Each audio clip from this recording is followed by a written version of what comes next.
Previously on Azeroth Choppers. All right, so here's the deal. Blizzard's coming today. When the customer comes in, you want them to be able to have the whole vision and get it. This is outrageous. This shape looks very insectile.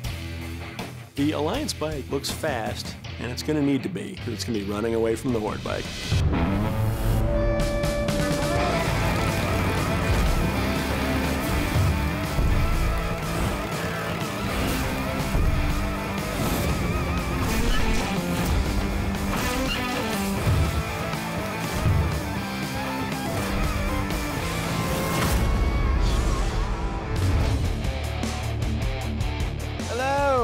Come on down, man. Let me show you the Horde first. Nub is the guy who does all my paint work. He's literally the best guy out there, in my opinion. Oh my God. Be careful, these will cut you, these, Dear God. I've been working with Paul for the past 11 years. I pretty much know exactly what he's looking for. This is your paint job right here. Right. Done. Not shiny. Yeah, Dull. I don't think Flat. so, man. Flat. Oh, like a semi or something? Yeah. We have all pieces and they're kind of half done, but that's the basic principle. No paint. No, well, if we can do a consistent paint color, maybe we would do this blue framework, possibly front end parts. Yeah, shiny, polished, shiny, clean, nice, and that thing's a... Now that I talked to Nub about the project, we got to get back to work so we can give him something to paint. I got these tusks carved out, and they're looking really cool. So what I'm trying to do right now is put these little metal effects on top and hook up some busted looking chains to it and all that good stuff. Next step on the Horde bike is mounting the tank, mounting oil tank, and you know, just really wrapping it up for the most part. Today we're doing a lot of finish up little detail work on the bike. They're doing final polishing on all the sheet metal. We're making mountings for all the sheet metal to actually mount it to the bike itself. Be the polisher sucks. What is going on over there? Sorry, Joe. Get completely filthy, grime everywhere. Gotta wear this dumb mask. Not cool. So we just got back from New York. The votes aren't in yet, but I'm so sure the Horde is gonna win. I need to go talk to Andy just to make sure we can build this thing. Well, the design's amazing. It looked killer. Yeah, totally cool. Paul gave me this piece. Oh man, that is sweet. Horde logo, obviously. They use a water cutting tool. It totally fits. I love the shoulder pad influences here. It's right from the game. Already looks really Warcrafty, you know what I mean? I think we can totally pull that off. One question though, what's going on here? What is that exactly? These tank treads, I'm really not sure how we're gonna make that. I think it can be done. Yeah, really super cool. Fans are gonna totally dig these things. We really think Team Alliance has it in the bag.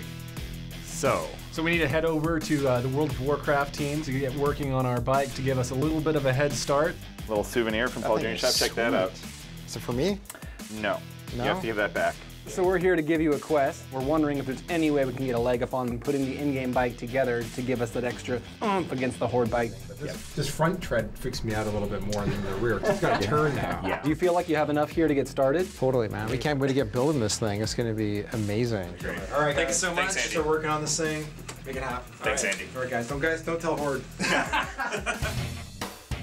Putting one of these mounts in the game involves a lot of people, and I'd love to sort of walk you through the process. This is the Sky Golem. He's a vehicle in World of Warcraft. We're using the exact same process when we implement the winning bike.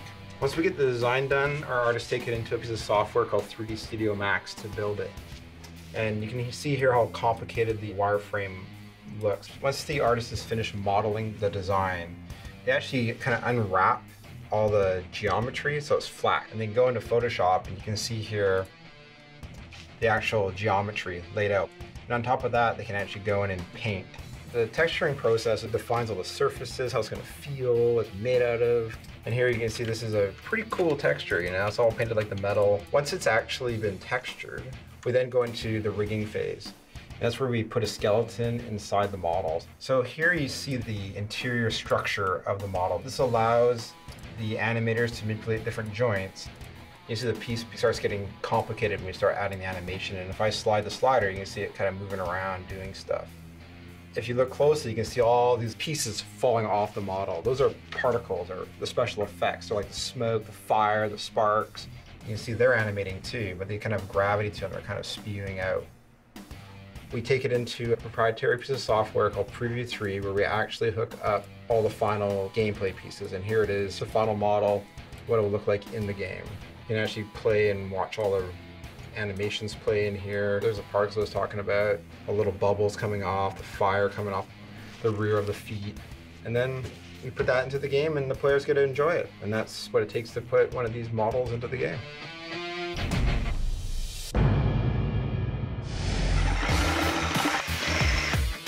We should get the tank mounted and this stuff mounted tomorrow. That should be the game plan for sure. By now, usually this really looks like something. It's not. We got to get the shield, handlebars, tank, rear section. I just want to get a few more pieces at least in place. I still got to try and figure out front fender on here or something. That is going to be nuts.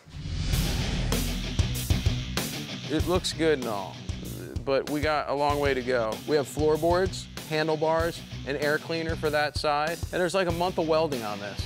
We got to figure out how to get this done.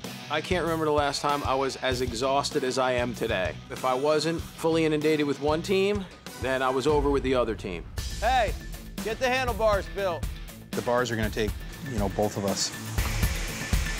The creative process on the bars, it was something that was kind of ebbing and flowing as we were building them. The problem is now you got to put your bar handles on there. They got to be about 10 inches. Sometimes we start and we end up in a place a little different than we thought, but ultimately we get there. We just started welding chain, got them to look right, welded the bars to them. In the very last minute, we got these really cool chain risers.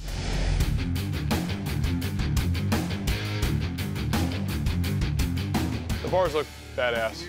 They're awesome. They nailed it. So when people look at this bike, they're gonna see the bars on this thing, and they're gonna definitely tell what they are, because they're shaped as swords, and I think they're gonna get it. Plus, I'm gonna add a piece of brass on here that's gonna just point out like that, and that'll make them look cool. Overall, Alliance is looking amazing. I thought they were a little steep, but that actually adds to the look, We got these great sword handlebars. They'll only look better when we actually put it together in the end.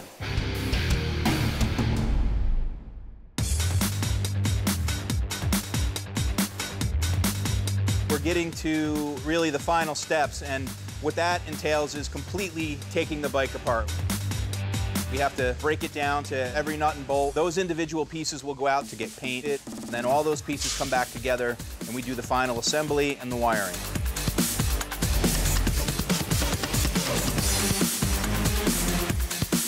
Now that this thing is fully broken down, I couldn't be any happier. I've spent days polishing this bike, so it's a real relief. I think the fans are gonna love this bike. It's one of a kind. The Horde has such an aggressive, tusky front end, and I just feel like the Alliance needs something to bring up the front end on that to be a little bit more aggressive. When you come back for assembly, we gotta put a front fender on this bike. No. You're gonna kill the look of the bike. I don't think so. I have to disagree. Not that I'm super tired or anything, but Paul wants to get this front fender done, which I think is a terrible idea, because I hate it. As much sheet metal as we have on the gas tank and the rear section, you can't leave that front bare. I know you like it without a fender, but I think we're gonna have to. As soon as you come back for assembly, we're gonna have to go ahead and start building it. We're not gonna have a lot of time. I just feel like it needs a little bit more aggression, so we're actually gonna have to do some fab during the assembly process, which is very unusual. I don't want to do it, man. I'm not letting it go. Don't know where we're gonna go from here, but I'm not gonna go willingly. I'm not doing it. On the next Azeroth Choppers. Today we start the final assembly. I want to build a front fender for this now during assembly, okay? The initial thought of a front fender almost made me puke. They like to call me Scratch and Dent. Dude, I'm walking away. Are you kidding me? I got the clients on the phone here. Hey, what do you think? I planned for this to happen? It was a little embarrassing. We're not quite done yet.